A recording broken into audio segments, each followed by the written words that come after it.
Hey Leisure Gamers, Luke here. One of my favorite foods is coconut, and it's really easy to find recipes that use either coconut milk or coconut cream.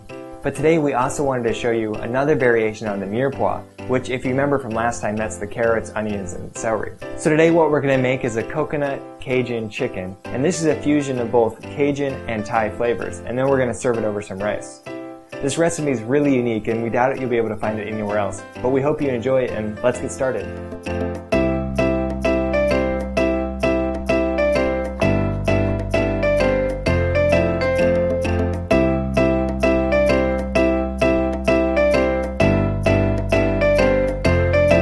There are various steps that can be prepped earlier if you're short on time, so we've introduced a new checkpoint system that you can use to stage your GamerKitchen meals.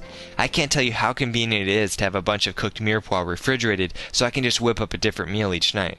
We wanted to use the same equipment from last time, so you'll need your cutting board, a good knife, and a large pot, plus a medium-sized pot to boil some rice in unless you have a rice cooker. To get the coconut Cajun chicken started, the first thing we'll want to do is create the marinade, so the chicken has time to soak up the flavor. It will at least need 20 to 30 minutes, but you could leave it overnight as well. In total, we'll use half a pound of chicken, so in a bowl measure out 1 teaspoon of cornstarch. This is going to give the chicken a slight coating and lock in the flavors after we've cooked it. Next, add 1 teaspoon of sugar, which helps us caramelize the coating as we're cooking it, giving the chicken a nice brown color. Next, add 1/4 teaspoon of salt, 1/4 teaspoon of black pepper, and 1/4 teaspoon of cayenne pepper. This is the first indication that we're taking this dish Cajun by adding some heat. Lastly, measure out 1/4 cup of lemon juice. The acid in the lemon juice will help tenderize the meat and give a little zest to the final taste. Then take your half pound of chicken and clean it up if need be by cutting off excess fat or blood spots. Slice the chicken into strips. It helps to cut towards the skin side as your knife will get more grip. From the strips, cut the chicken into cubes. Stir your marinade to dissolve the cornstarch and then toss the chicken in, stirring again to evenly coat the chicken. Be sure to wash your hands, cutting board, and knife thoroughly before doing anything else. Poultry is one of the greatest risks to cross-contamination. After you clean up, refrigerate the chicken, covering it if you plan to leave it overnight. This is our first checkpoint, so use this to prep the marinade the night before or right when you get home from work so it has time to soak up some flavor before cooking it for dinner. The next thing we need to do is prep our aromatics. Last time we showed you what a Mirepoix was, but a slight variation that we're going to use today is called the Cajun Trinity, where you substitute the carrots for the green peppers. This is the second indication that we're infusing Cajun flavors, and the exact ratio of a Cajun Trinity is 2 parts onions to 1 part celery and 1 part green pepper. We're going to go a little further today by adding some other aromatics, but the basis is the same. Let's start with 1 large onion, either yellow or white, then 4 stalks of celery and 1 green pepper. We already showed you how to cut up these vegetables last time, so we won't lecture you again. Refer to the Leisure Gamer pasta sauce if you need some help. After that, we'll also need 1 red pepper, which adds wonderful color, and then 8 cloves of garlic. Use 2 teaspoons of garlic powder if you need to save some time, but you can't beat the flavor of fresh. Cutting up all the aromatics and keeping them raw is the second checkpoint. After you cut up all the aromatics, you'll need 1 small tomato as a garnish for the dish. Start by coring the stem area and then cutting the tomato in half. Flip the tomato over and cut towards the skin side. This helps your knife find some grip. If you have a serrated knife, you'll cut through the skin just fine, but dice up the tomato into small cubes. To cook the aromatics, start by heating a large pot over medium heat. Once hot, add 1 to 2 tablespoons of oil. Then dump in all the vegetables.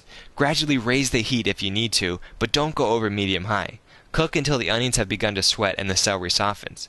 When it's done, measure out 1 cup of the Cajun Trinity and reserve the rest for future recipes. This is the third checkpoint. Since you'll have lots of extra vegetables, you can use this to create more coconut Cajun chicken later in the week, or in future GamerKitchen recipes. If you're planning on eating that same day, you'll want to start some rice while you're cooking the Cajun Trinity. The easiest way to do this is to use a rice cooker and just follow the manufacturer's directions, but rice can be cooked properly in a pot.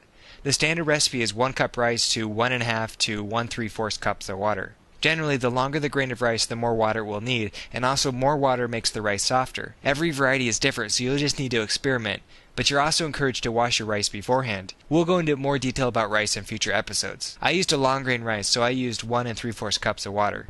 To start, measure out the rice into a pot, then add the proportional amount of water. Bring it to a boil uncovered over high heat. Once it's boiling, cover and reduce it to low. Let it sit undisturbed for 20 to 25 minutes. After you've started the rice and the Cajun Trinity is done cooking, return your large pot to medium heat. Add a little bit more oil, maybe a couple teaspoons, and then add in your marinated chicken after stirring 1 final time. Cook until the coating has started to caramelize, which in cooking means the browning of sugars as opposed to the normal browning which occurs on proteins. At this point, most of the lemon juice should be evaporated as well, and it's important to monitor your heat setting because you don't want to go much above medium or the sugars could burn. Once caramelized, add in 1 can of coconut cream, which is normally found in Thai curries and helps make this a fusion dish. When buying coconut cream, shake the can. You want to buy the one that seems the thickest and avoid the ones that feel watery. Purchasing a brand that also seems the most authentic is another good indication of quality, but that's not always the case. After you've added in the coconut cream, measure out 1/2 teaspoon of chili powder and then 1/4 teaspoon of cayenne. Then add in 1 cup of cooked Cajun Trinity, and then finally add salt to taste, which helps push out more of the coconut and Cajun Trinity flavor. Once the coconut chicken is hot, serve over some rice and garnish with the diced tomatoes. Also, sprinkle just a little bit of dried thyme on top, which adds some final color and subtle flavor. Feel free to add some more cayenne if you want more heat, but with plenty of cooked aromatics left, you can try the dish multiple times. If you have any questions about the recipes, please post in the comments below, but we'll be looking forward to hearing how it turns out for you. Alright, Leisure Gamers, see you next time.